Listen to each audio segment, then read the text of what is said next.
시편 32편 말씀입니다. 다윗의 시인데 다윗이 그 밧세바를 범한 사건 이후에 하나님 앞에 탄식하며 기도한 그런 내용이라고 합니다.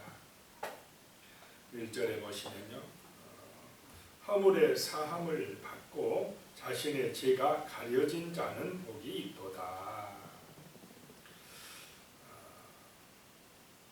허물의 사함을 받고, 이 허물이란 말은 헤세라고 하는 그런 히브리 단어인데요, 반역했다라는 의미라는 것입니다. 하나님을 거역했다라고 하는 것입니다. 허물이 뭐냐? 하나님을 거역하는 것이다 라고 하는 것입니다. 하나님의 말씀에 순종하지 아니한 것이다 라고 하는 것입니다. 그런데 그런 허물을 사함받는 것, 이것이 복이 있는 것이다 라고 하는 것입니다. 세상에서의 복은 돈이 많이 있거나 권세가 있거나 이런 것을 복이라고 하는데, 성경에서의 복은 허물이 사함받는 것이 복이다 라고 하는 것입니다. 다시 하나님께로 회개하고 돌아오는 것이 복이다 라고 하는 것입니다. 그 다음에 자신의 죄가, 여기서 죄라는 말은 하타야 라는 말로, 히브리어로 하타야라는 말로 관역에서 빗나가 버렸다는 것입니다. 하나님에게서 그 관역에 맞춰야 되는데 벗어나 버렸다는 뜻입니다. 하나님을 바라고 하나님을 의지하고 경외하면서 살아가야 되는데 거기서 벗어나는 것이 뭐냐? 죄다라고 하는 것입니다. 하나님을 반역하는 것이 허물이고, 그 관역 하나님에게서 벗어나 버린 것이 죄다라고 하는 것입니다. 그런데 이런 허물과 죄가 사함받는 사람, 하나님께 다시 가까이 와서 용서받는 사람이 복이 있는 사람이다 라고 하는 것입니다. 2절에요, 마음에 간사함이 없고 여호와께 정죄를 당하지 아니하는 자는 복이 있도다. 이 마음에 간사함이 없다라고 하는 의미는, 간사함이라는 게 뭐냐면 죄를 가볍게 여기는 것이 간사함이라는 것입니다. 죄를 허물을 짓고도 뭐 이럴 수 있지 뭐 다 그러는데 하면서 그 죄를 가볍게 여겨버리는 것, 이게 간사함이라는 것입니다. 그런데 복 있는 사람은 이 간사함이 없다라고 하는 것입니다. 죄를 가볍게 여기지 아니하고 정말 허물이 있을 때마다 하나님 앞에 나와서 진심으로 회개하고 그 하나님의 사함을 받는 그 복을 사모하고 살아간다라고 하는 것입니다. 여호와께 정죄를 당하지 아니하는 자는 복이 있도다. 여기서 정죄라는 말은 또 아운이란 말로서 왜곡되어진다, 하나님의 뜻에 순종하지 아니한다, 이런 의미가 있다고 합니다. 1절과 2절에 보면 죄에 대해서 허물, 죄, 여기 정죄 같은 말인데 히브리 원어로 보면 다른 단어로서 지금 반복해서 쓰고 있는 것입니다.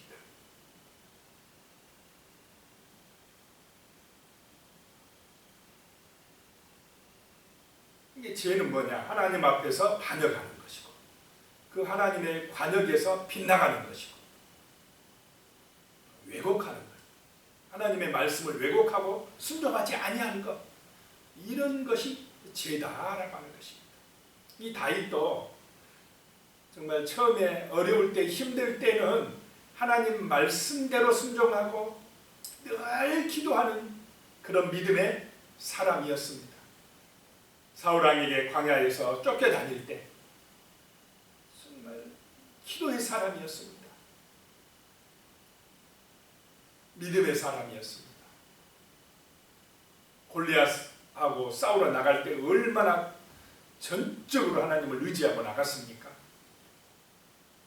그런데 다윗 왕이 언제 무너집니까? 언제 죄를 짓습니까?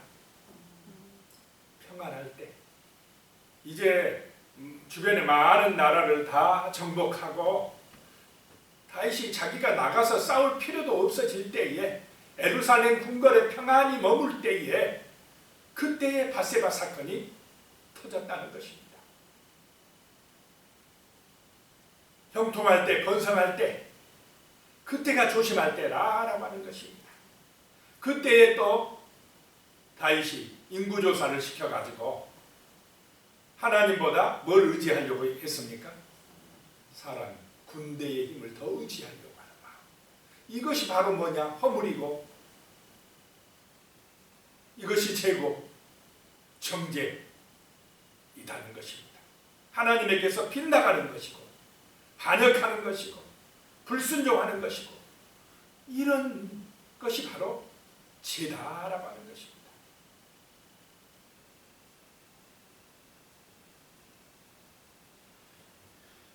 그런데 그런 하나님에게서 멀어지고 반역하고 불순종하는 것에서 돌이키고 회개하고 다시 하나님의 은혜를 구해서 가까워지는 것, 하나님께로 가까워지는 것, 사함을 받는 것, 이것이 복이다라고 말씀합니다.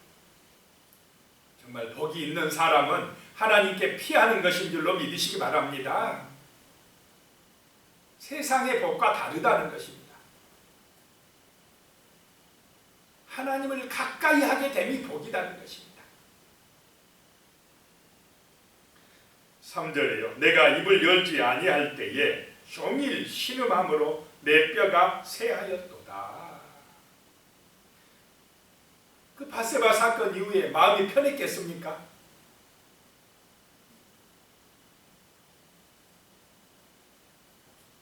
진실한 믿음이 있는 사람은, 말씀이 있는 사람은 죄짓고 나면은 괴롭다는 것입니다. 내가 입을 열지 아니하고 그걸 숨기려고 했을 때에 종일토록 신음이 나온다는 것, 신음한다는 것입니다. 내 뼈가 새하얘진 것 같다. 아무리 권세 있는 왕이라 할지라도 이렇게 하나님을 떠나는 죄, 관역에서 빗나가는 죄, 그런 죄를 지으면 정말로 하나님의 사람은 힘들 수밖에 없다는 것입니다. 하나님으로부터 멀어지면 괴로울 수밖에 없다는 것입니다. 그래서 종일 신음하고 내 뼈가 그냥 녹아지는 것 같았도다 라고 말씀하고 있는 것입니다. 4절에 주의 손이 주야로 나를 누르시오니 내 진액이 빠져서 여름 가뭄에 마름같이 되었나이다. 하나님께서 그냥 회개하지 아니하고는 견딜 수 없게끔 막 하나님의 손으로 누른다는 것입니다. 진액이 빠지게끔 하신다는 것입니다. 이것이 복인 줄로 믿으시기 바랍니다. 죄 짓고도 뭐 평안해요. 죄 짓고도 더 잘된 것 같습니다. 그건 복이 아니라는 것입니다. 그건 하나님 앞에 버림받은 것이라는 것입니다. 그런데 다윗은 죄 짓고 나니까 하나님께서 그냥 여름 가뭄에 마름같이 진액을 짜는 같이 주의하러 그냥 하나님의 손으로 짓눌러 오니까 견딜 수가 없다는 것입니다. 회개하지 아니하고는 견딜 수가 없게 하나님이 힘들게 하시더라는 것입니다. 이것이 복인 줄로 믿으시기 바랍니다. 5절입니다. 내가 이르기를 내 허물을 여호와께 자복하리라 하고 주께 내 죄를 아뢰고 내 죄악을 숨기지 아니하였더니 곧 주께서 내 죄악을 사하셨나이다. 셀라. 이것이 복이라는 것입니다. 내 허물을 하나님 앞에 가서 자복하는 것이 복이라는 것입니다. 진실로 회개하는 것이 복이라는 것입니다. 회개하고 후회는 다른 줄로 믿으시기 바랍니다. 후회하며 아이고 뭐 예를 들어서 술 먹는 사람들 같으면 술 그냥 먹고 와가지고 자고 나면 아침에 속이 쓰립니까 안 쓰립니까? 옛날에 안 믿다가 지금은 이제 목사님 되신 분의 설교를 듣다 보니까 그러더라고요. 자기가 예수 안 믿고 기자 생활할 때는 술을 많이 먹었답니다. 그래가지고는 저녁에 막 1차, 2차, 3차까지 가지고 술 먹고는 이제 아침에는 또 술 깨면은 너무 막 속쓰리고 아프니까 후회한답니다. 아이고 괜히 먹었네 술. 막 후회하고 그리고 또 가서 또 술 먹고 또 후회하고. 이거는 회개입니까 아닙니까? 이거는 회개가 아니에요. 후회이지. 회개는 뭐냐? 하나님 제가 잘못했습니다. 제 허물, 제 이 죄악 용서해 주시옵소서. 다시는 이런 허물, 이런 죄악에 빠지지 않겠나이다 하면서 생각을 갖추고 생각을 바꾸고 습관을 어떻게 해요? 바꿔나가는 거. 술을 끊어버리는 거. 이런 것이 회개인 줄로 믿으시기 바랍니다. 우리의 삶이 후회만 하다가 끝나는 그런 삶이 되면 안 된다는 것입니다. 진실로 주님을 만나면 주님의 놀라운 능력이 내게 임하면 그런 허물과 죄에서 벗어나버린 줄로 믿습니다. 회개하고 돌이켜버린다는 것입니다.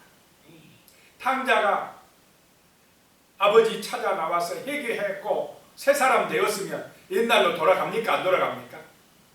안 돌아가야 그게 바로 진실로 거듭난 아버지의 자녀가 되는 것입니다.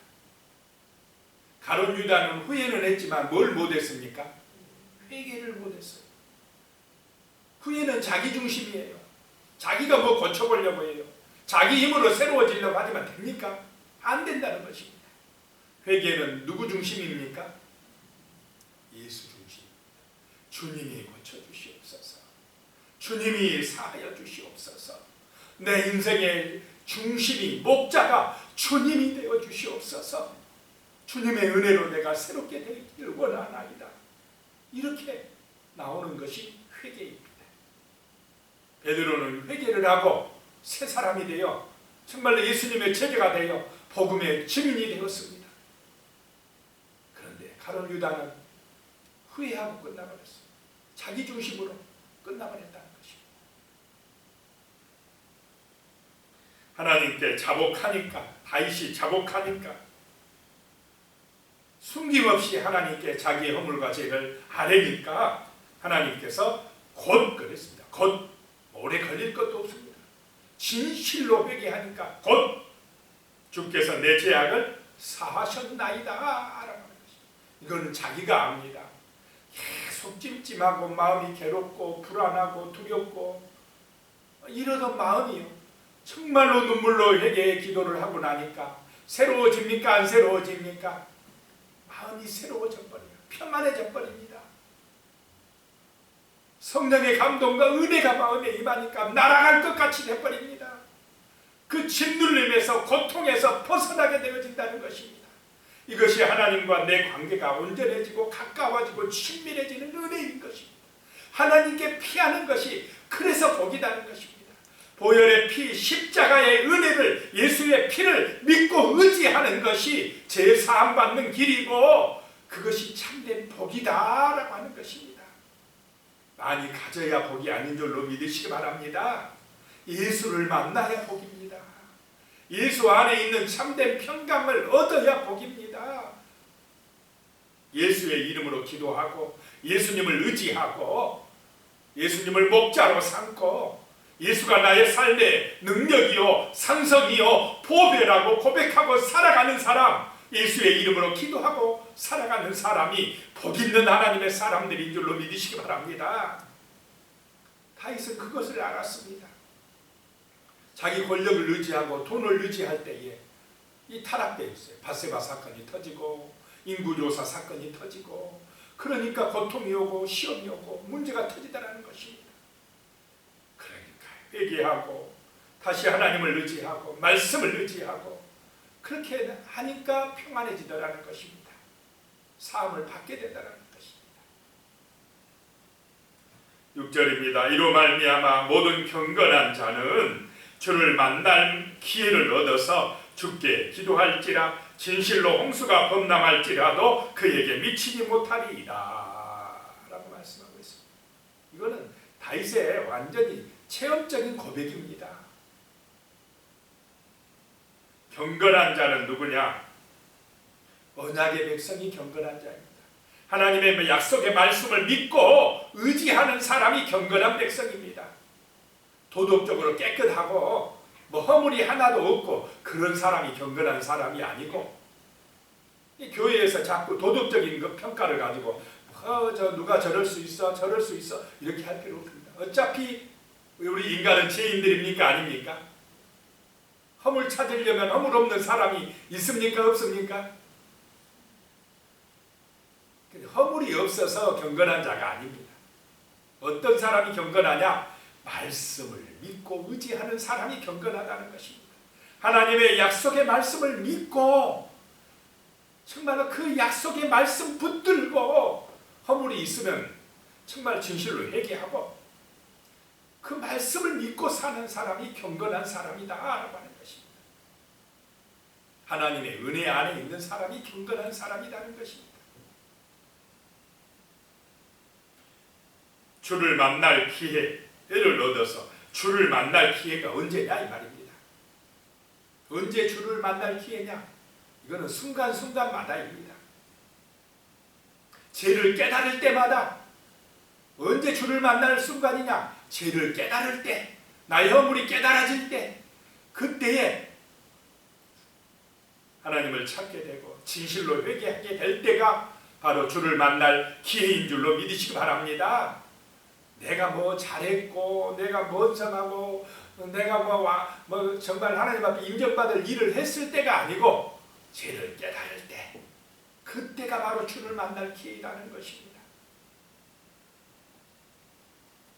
7절에요. 주는 나의 은신처이오니 환난에서 나를 보호하실 것이고 구원의 노래로 나를 두루르시리이다. 하나님이 나의 피난처라는 것입니다. 하나님이 나를 보호해 주신다는 것입니다.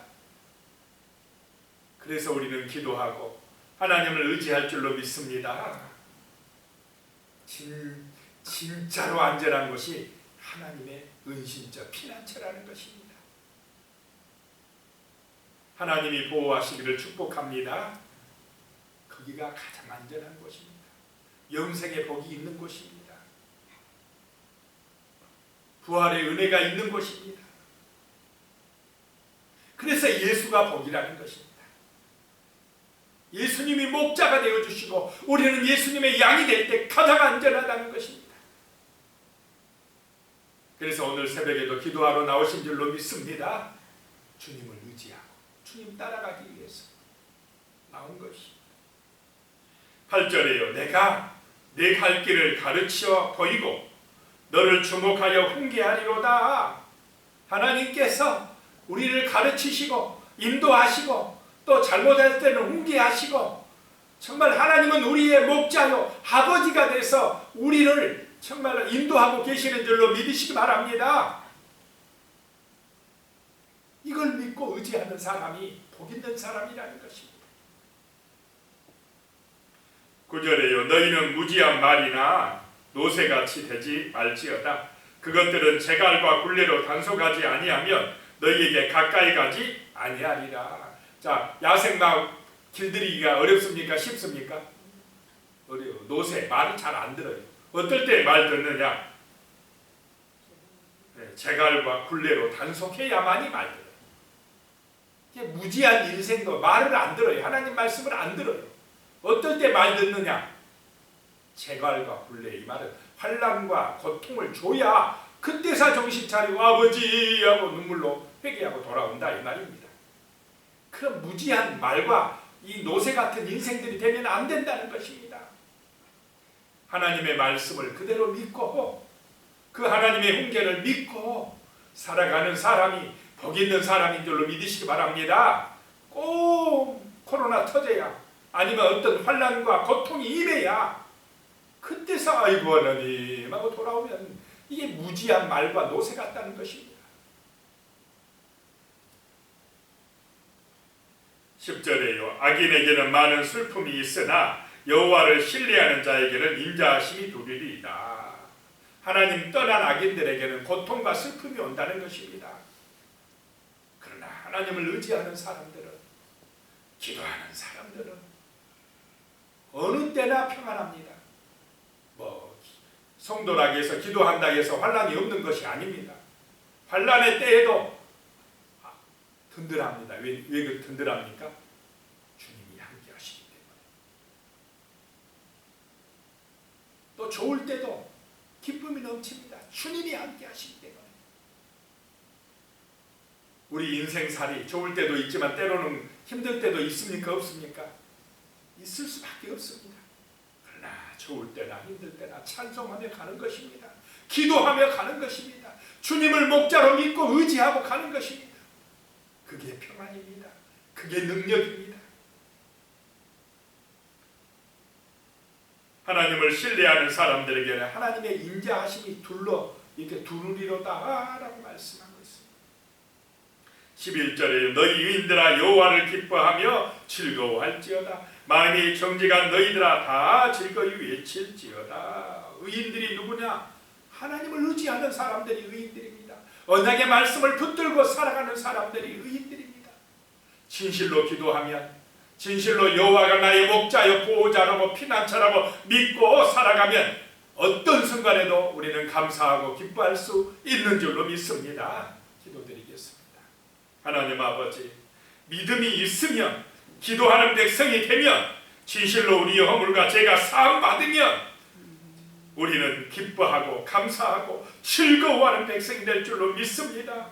하나님을 의지할 때에, 하나님이 지켜주심을 믿을 때에, 하나님을 피난처로 삼을 때에, 하나님의 사랑이 우리를 둘러주실 때에 그것이 우리의 능력이요, 그것이 우리의 기쁨이요, 그것이 우리의 복인 줄로 믿습니다. 주 하나님, 오늘도 주님 의지하여 승리할 수 있도록 도와주시옵소서. 오늘도 주님이 우리의 목자가 되어주시고 보호자가 되어주시고 정말로 우리가 주님 안에서 기뻐하고 즐거워하는 복된 삶이 될 수 있도록 도와주시옵소서. 예수님의 이름으로 기도드리옵나이다. 아멘.